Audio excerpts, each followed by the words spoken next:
All right, how's it going, everyone? Welcome back to the Unhinged Occultist Show. We are gonna do a book review of Paradise Lost.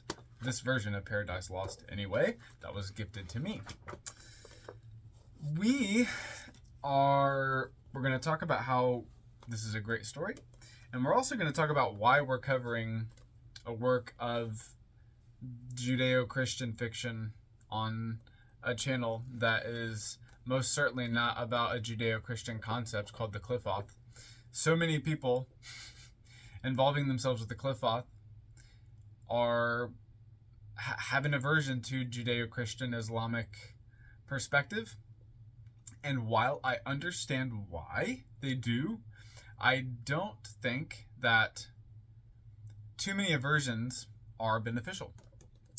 So we are going to we're going to pour some vitriol on this book. One of the reasons that we're covering this book here is because it is quite possibly one of the first, if not the first, works of Western Qliphothica, for lack of a better term. This is... And I say Western Qliphothica because, yes, the Qliphoth did exist before Christianity. It existed before Judaism even. How's that even possible? It wasn't called the Qliphoth. Simple. These forces have been around long before they were named. And part of the duty, I feel, of this channel is to explore each head of this dragon, no matter what tradition it arises from. So, yeah, we could even go back to the beginning and find the Qliphoth. Moving on. The first thing that I want to talk about this book, in sort of a review-esque manner, is one of the really cool things is Milton gives us a formula. He doesn't just write this saga, this epic. It's not a saga, sorry. It's more of an epic. He doesn't just write this and say, okay, here's the story. He begins by an invocation, which is very, very, very curious, especially for this time period. This was, I always get my centuries mixed up. I believe late 17th century. And he was doing invocations to essentially a female aspect of Uranus, Urania, and asking for inspiration. So he begins with an invocation, and that is, for that time period, was kind of, I don't want to say unheard of, but people weren't doing it publicly. This work was already pretty close to the firing line enough because it dared to personify God to some degree, and it dared to attempt almost to blame God because, and God, I'm using the term roughly here, it also seemingly attempted to blame God because it offers an excuse for him. And another thing that it seems to do, at least in my mind, is show a greater nature to the reality, or a greater reality to the nature of things. Because when I read this, I get the sense that Christ was tempted, or the Son of God was tempted by Satan. And this isn't really, and the way that he was tempted was to fall, to come down to earth. He was tempted to leave the presence of God, so to speak, in order to save mankind. That's an interesting concept as well. So let's get a little bit more into this, and let's think about what is actually happening here. So first, what we're going to do is we're going to go over the story, sort of pins and cushions. I don't even know what the fuck that means. What I meant by it was we're going to go over it on a surface level. sometimes things are said to me. I typically try not to just let them out like that, but that had meaning on multiple levels, so I let that one out. If it has another meaning, I apologize for the confusion. Let's go over this on a surface level. What happens? I have some sort of bullet points here because there's so much happening in this story that I tend to sometimes lose track of what happened and didn't happen. So, from my perspective, you have to keep in mind the way that this book is written is it's almost Chaucerian. It's almost like the Chaucerberry Tales. So, one example of that is all night the dreadless angel, unpursued, through heaven's wide champaign, held his way till morn, walked by the circling hours, with rosy hand unbarred the gates of light. There is a cave within the mount of God, fast by his throne, where light and darkness and perpetual round lodge and dislodge by turns, which makes through heaven grateful vicissitude like day and night. So when you read this, there's translation, and there's some filters that we have to get through. And for some reason, my beard is curling so much that I can actually feel the pressure of it. Okay, that's weird and distracting. Moving on. So, my interpretation is what we're going through, as well as some suggested points that are given in this book. So, yeah, actually this says 17th century on the back. So, what seems to be happening here at a surface level is that there is a rebellion. Satan rebels against God, and he takes several chiefs, you might call them, with him. Then there is a council that is held.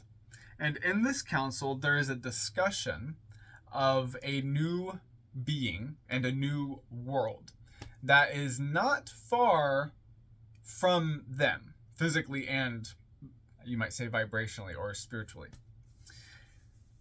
That is we'll say the first part. I believe it's actually book 1.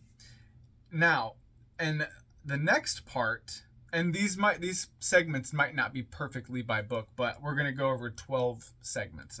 The second one is Satan offering to search himself for this new world, for these new beings. He's the leader, and it's his idea. It's spoken through someone. Is it Beelzebub's mouth? But he offers essentially to go.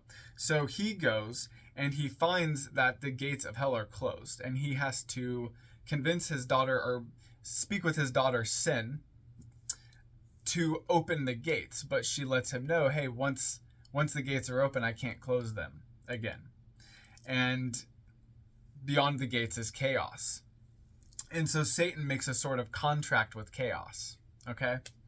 And the next part, Satan tricks, he crosses the abyss, okay? And then he gets to this, basically the membrane. And before he meets the angel Uriel or Oriel, he transforms himself into a more believable form. He's like a seraph, or a more angry, like a fiery type of spirit, so that it's believable. And he tricks Uriel and the son of God into falling. He tricks Uriel and gets to Eden. Okay, so he ruptures the membrane. He projects through, so to speak. And this is also, there's metaphors of ovum and things like that. So keep that in mind. And the next part, Uriel warns Gabriel that Satan has made his way to Eden. The next part of the prophecy is fulfilled. And keep in mind, this is a prophecy told by the Son of God. And that's another thing about this. Then Satan in the garden tempts Eve in a dream. Now, at this point, it seems as though they haven't, it's not stated if they've awoken. In this version that I read, it could be interpreted that this is one sleep of many sleeps, but it could also be interpreted that this was the first sleep and they were still slumbering. And Satan whispers in Eve's ear and tempts her in dream. Okay? And then Satan flees the garden, you might say. That's one word you could use. And the next part, part 5, Eve reveals the dream to Adam. And he's like, we're not, that's, no, that's not good. And God sends Raphael to warn Adam and Eve. And Raphael tells of Satan and his plans. And I believe that's the part when Adam tells, no, that happens later, when Adam reveals their history. And the next part, part 6, Raphael describes the war. The Son of Christ descends, so the war that's been happening, and it's pointed out in the book that this is probably not a war fought with sword and shield. It's probably more subtle than that. So the war is described. The Son descends and is victorious, and the infernals are forced into the depths, into the deep. Okay? That's when that happens. Part 7, Raphael describes Genesis and the plan and the reascension that is planned for the infernals, essentially. The next part, Adam questions Raphael on science, I put in quotes. Essentially, he asks about the motion of the spheres, the song of the spheres, the motions of the heavens, and he sort of is just like, it's a lot, bruh. Like, we can't get into that right now. It's very, very complicated. Now, this may have been edited, this may have been adapted. Who knows? The idea is that there is more going on than we understand. And then at this point, Adam updates Raphael on their history, essentially, how they came to be and what they have experienced until then. The next part, part 9, Satan returns, and Adam warns to Eve of separating, because they're more likely to be tempted if they are separate. But eventually he gives way, and he is like, okay. And what happens then is Satan tricks Eve, and she tricks her into eating the apple, and then they begin to fight. The union is being challenged between the lovers. Okay? Part 10, the guardians leave. So all of the guardian spirits, all the archangels, they leave the garden, okay? Keep in mind, this is metaphorical, Kabbalistically, and Qliphottically. The guardians leave and they tell God about what has happened. They have become enlightened. They have eaten of the fruit. Christ descends to pass judgment. Sin and death ascend from hell because there's nothing keeping them there anymore, basically. So they ascend, and there is a path that is made over chaos from when Satan crossed. They take the same path that Satan crossed, expediting the process. Okay? Then Satan returns to Pandemonium, this place, or to the deeps, and there it's not as he expects. He expects applause and all of this, but he's met with almost disgust, he's met with disagreement. And of course I'm dumbifying this, but I'm trying to get through this quickly. Now, part 11. Oh, I forgot. And part 10, once sin and death ascend, once the guardians leave, the angels rearrange the elements. They rearrange everything. They rearrange the planets. They rearrange the elements. Take that as a metaphor, okay? The world is rebuilt. Then Eve wants to become violent, but Adam says no, and basically says that violence against supernatural forces is not the answer. Okay, part 11, the Son of God offers to God prayers. This is to say, he generates an incantation to resolve or to counterspell the dissonance of their decision. Okay? The Son offers prayers, God accepts, but they're not allowed in Eden anymore. Then